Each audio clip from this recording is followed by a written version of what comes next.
Hi Rummy. Hi Sanjana. Thank you for coming on board Life Begins at 40. I am so joyful to have you here and for agreeing to be a part of my YouTube channel. So everybody, all friends, Rummy is a very dear friend. She's an old friend. She has been with me through thick and thin. She has been a mentor and a guide. She has been with me when I was going through broken relationships and I would cry buckets full of tears. She's been compassionate and yet stern with me, and I'm really happy to have her on board. She has two amazing sons and I'm going to let her talk about them, and she's married to an IITian. She is an ex-air hostess and today she runs two salons under the name of Rummy Salon. Is that correct? Yes. So Rummy, why don't you tell us a little about your life journey?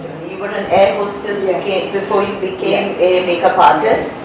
Yeah, that must have required courage, a shift in career at a later stage in life. Yes. Yeah. So thank you Sanjana. Great pleasure to be here. I hope I'm able to create the value that you're looking for. So yes, I became an air hostess. I didn't know what else to do, so I kind of applied for that and I got in and I worked for 16 years of my life. Wow. And somehow I couldn't really relate to the job, or I didn't feel that it was creating too much value in my life. However, the financial circumstances in my life were not the best, so it was important that I continue flying because flying pays well. And the minute we were able to kind of have a financial stability, I decided to quit, and I wanted to quit rather, but I didn't know what to do. And I was just a graduate, and I didn't know what next. And I really had to kind of talk to people, do a lot of introspection, and so my sister in Mumbai is an esthetician. What is an esthetician is someone who looks after the skin. Interesting. And she said that why don't you kind of get into hair and I'm into skin, and we can kind of work together. And because there was nothing else coming my way, I think I kind of took this plunge and I went into this. And I was already 36 at that time. Wow. And by this time people are already established in their career and have kind of made a name for themselves or feeling good about themselves. And here I was with two children at 36 and trying to find a fresh career for myself. So I definitely knew that if I had to kind of educate myself from the best institutes to stand up on my feet. I went to Bombay. I did my hair from Nalini and Yasmin. Then I kind of went to London and I did my hair from Vidal Sassoon, and then I did my makeup from Makeup Forever Paris. And but what I really want to tell you is that what really helped me to reach where I am today is the belief in myself, which we kind of forget. And so there were a lot of people who were telling me that you're leaving a government job and how you won't be able to earn that much, and there are already people who are established and things like that.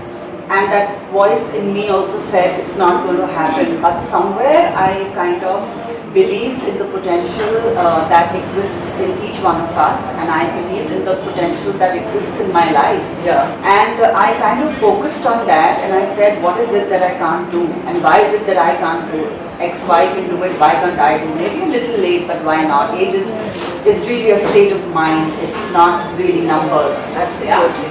It's how you feel. So if I may interrupt. So age is not about. It's about numbers, it's all in the mind, but I'm sure you had both your kids by then. You had a husband. I had both my kids by then, and then the struggle became harder. So I went to my kids' school and I told them that I need to change my career, and they thought that I had lost it. And I said that I need to, kind of, take my kids for like 6 months off school. And they were like, it's your call, if he comes back and he can perform, then it's fine, otherwise he has to stay in that same class. Wow.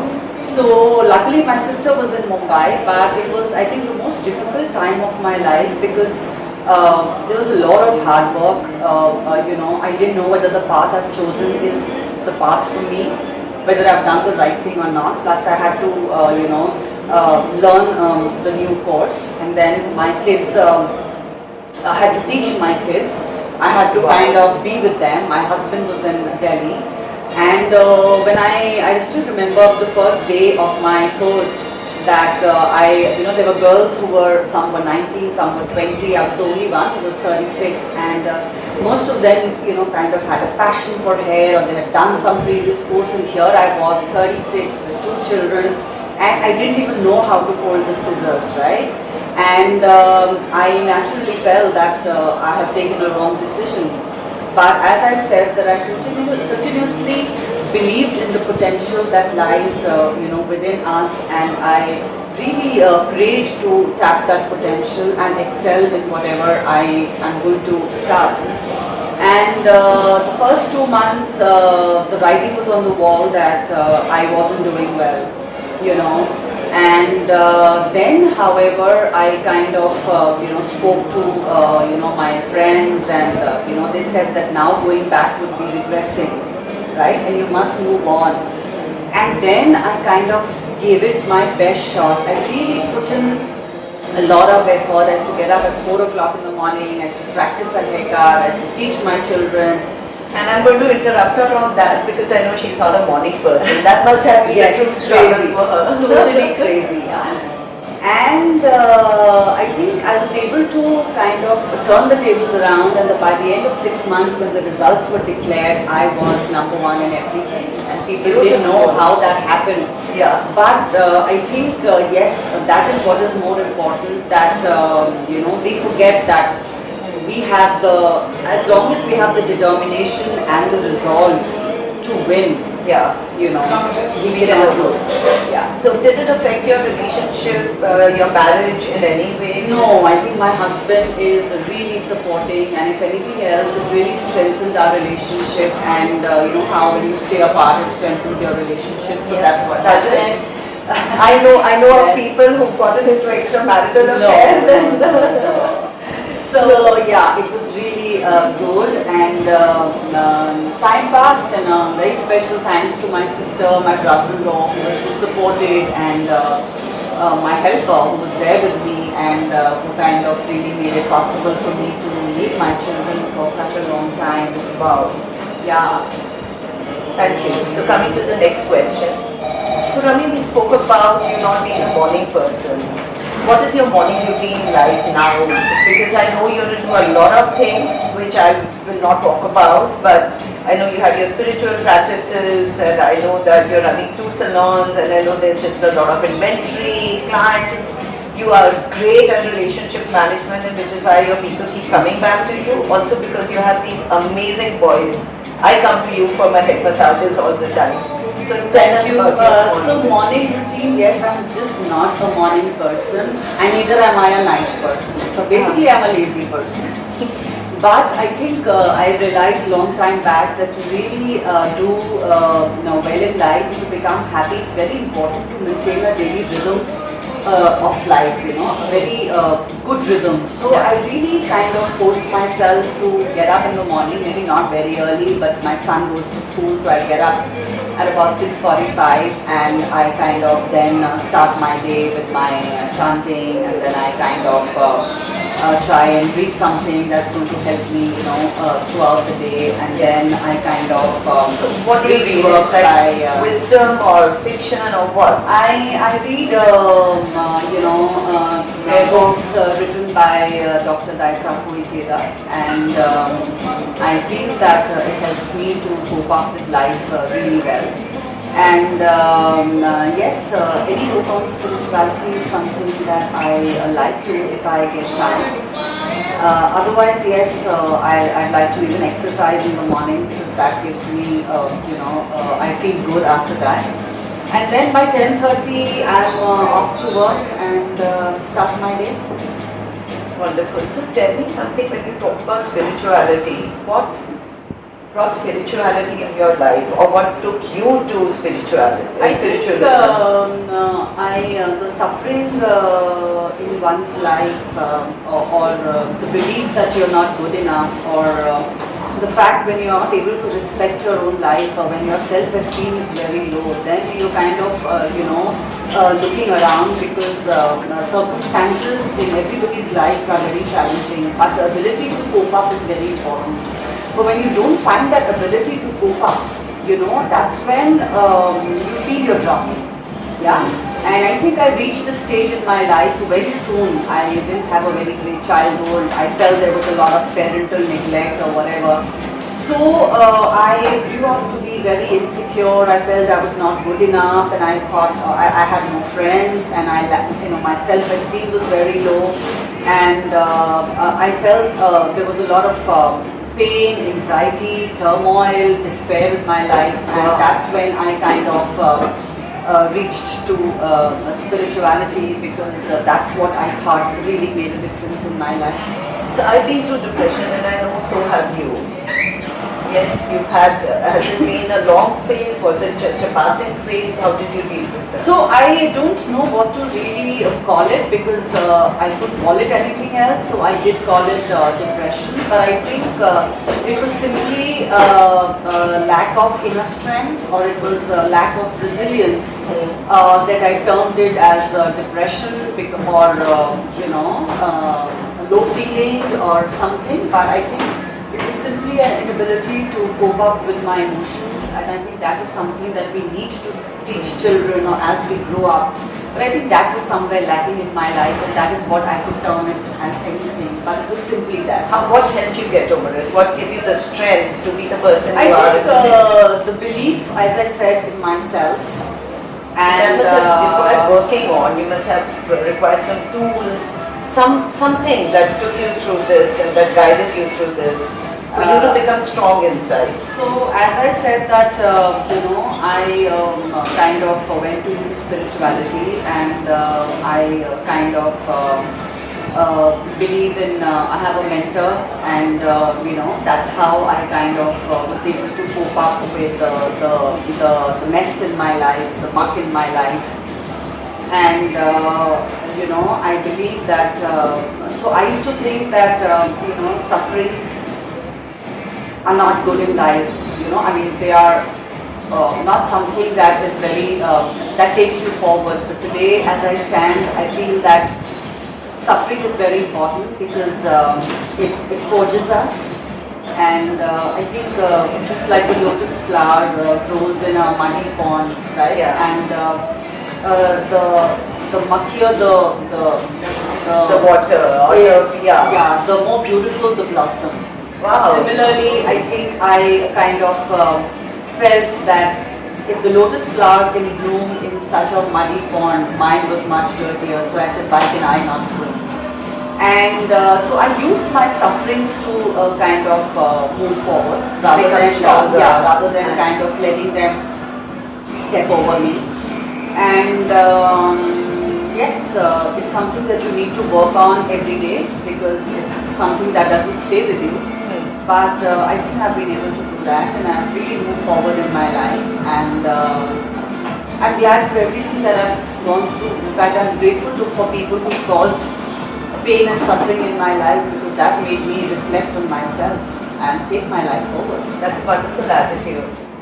What are your goals in life, and any recent setbacks that you have kind of faced, and how you've overcome them? So that's two questions rolled into mind. I sometimes wonder that what is the purpose of my life, and besides, of course, making money and kind of excelling in my profession, and besides really being a good mother and a good wife and a good friend. I think there is something more that I feel that I need to do. The way I take my work forward now is that I look at it as empowering people. I look at it as giving happiness to people, because when you look good, you feel good. Yeah. So I feel that I work not only to earn money, but I work to make people good. I work to help people feel good about the way they look, you know. And I would like to open, I've just opened another branch, and so I'd like to expand my work. I'd like to open an academy. As I said, not simply to earn money, but simply also to create value. So, you were telling us about your goals in life and also an experience that has helped shape you. Yeah, the winds of adversity blow really hard in my life. I think harder than in anybody else's life, and I think my ability to cope up with them is what decides whether I kind of hit rock bottom or I'm able to sail through. And I have learned now to be a fighter and create value out of every situation that comes into my life. As I said that when things happen, like my girl, my beautician, she had worked with me for a long time and she left. I felt quite, how would I manage now, and things like that. But I didn't have an option, so I kind of started looking, and I realized that I didn't find somebody for a long time, but when I found somebody, I found the girl who was better than the girl who had less. So the clients are much happier. Yeah, much happier. So there's always a, always I would say there are valleys and mountains in life, and you always need to understand that without that life would not be possible. So coming to your profession and your skill sets as a makeup artist, I have seen that as I'm growing older, my skin is sagging. I have these fine wrinkles that weren't there before. And I never thought of myself as good looking, but you transformed me completely when we went for a wedding a couple of months back and we were together. And I saw a new, prettier Sanjana, which I had never met before. So any tips on makeup? That was probably the wine working Sanjana that makes you feel good about yourself.